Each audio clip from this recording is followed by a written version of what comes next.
There's a wealth of information and a wealth of power in the ether. How else are we able to communicate and transfer data now between you and I? Because all that goes through the air, through the waves and frequencies. Same goes for the power, and I'm talking more specifically about the brain power. Let me explain. My specialty is in studying human frequencies, more specifically brain frequencies, because that's what my grad study was about. But for my postdoc, I'm also focusing on cellular frequencies.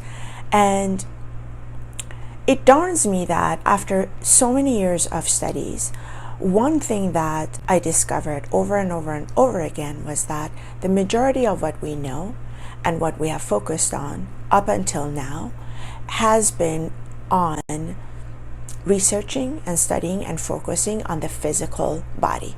So in other words, every time we do studies on humans, about humans, because we're here to understand ourselves and of course the world around us, but it's been mainly focused on the physical, not so much on the non-physical.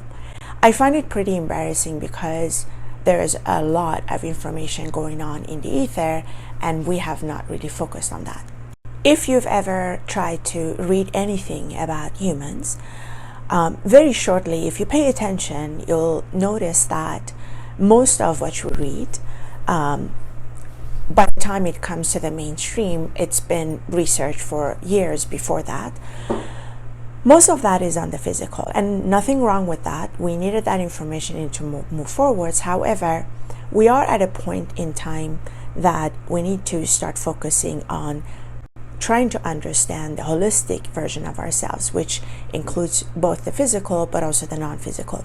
In my opinion, the only science that tries to address the non-physical is actually quantum mechanics, more specifically quantum biology, because quantum biology now, it's increasingly become the marriage between quantum mechanics and biology, and that's where you try to tap into this non-physical.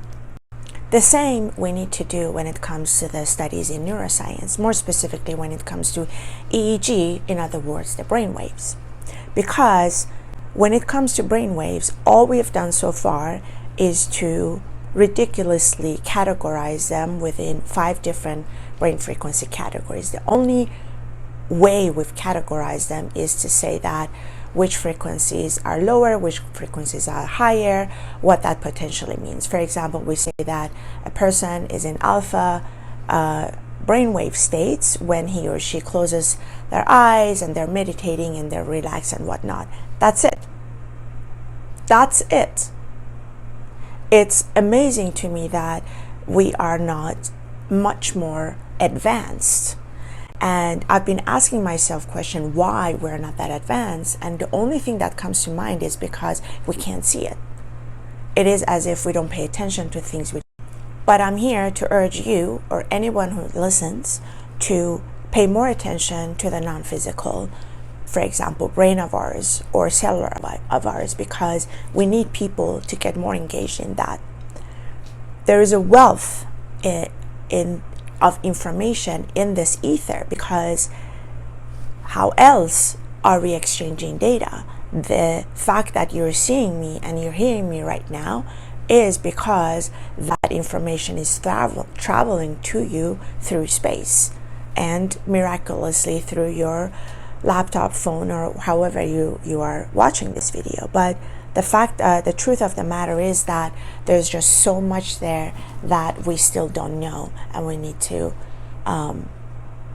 expand on, and that's where my postdoc is.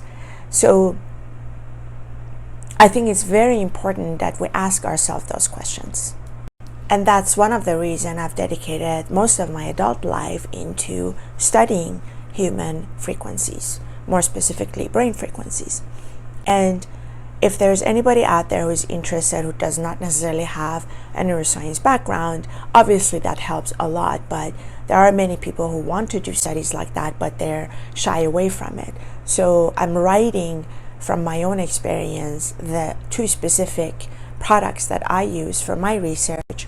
One is the hardware and one is the quote-unquote software. It's an open source environment that I use, and reading that documentation basically is something that I wished I had when I was doing my work, because it's extremely frustrating when there are products out there that you really want to use but they're not compatible.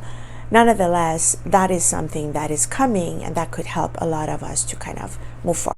Another thing I wanted to mention is the wealth of power that exists within our brain, and also cellular frequencies. Again, all of that is within the frequencies that we are creating. And so there was one point I calculated exactly at any moment how much electricity we are actually creating from our brain. And it's about more or less 1 watt of electricity that we create as human being. One person, one human being creates 1 watt at any moment in time. I'll make a separate video on that, because there have been attempts in the past to harness that energy and to use that energy somehow to do something. And there are a couple of success stories, massive success stories, but they didn't get a lot of attention. Obviously, because electricity, the way it's set up right now, it's very profitable for powers that be. But there are ways that we can potentially in the future harness that energy. And one of the things that came to mind was mining, for example, Bitcoin. Obviously, it needs a lot of energy, and we need clean energy for that matter. But I was listening to a podcast the other day, like how much energy a mining of a Bitcoin would cost, and then immediately I was calculating, okay, how many brain powers would we need to do that? But I'll make a separate video on that. For now, I just wanted to talk about the data, or this wealth of knowledge and information, I should say, that it exists in the ether, and you and I are able to not only create it but also receive it.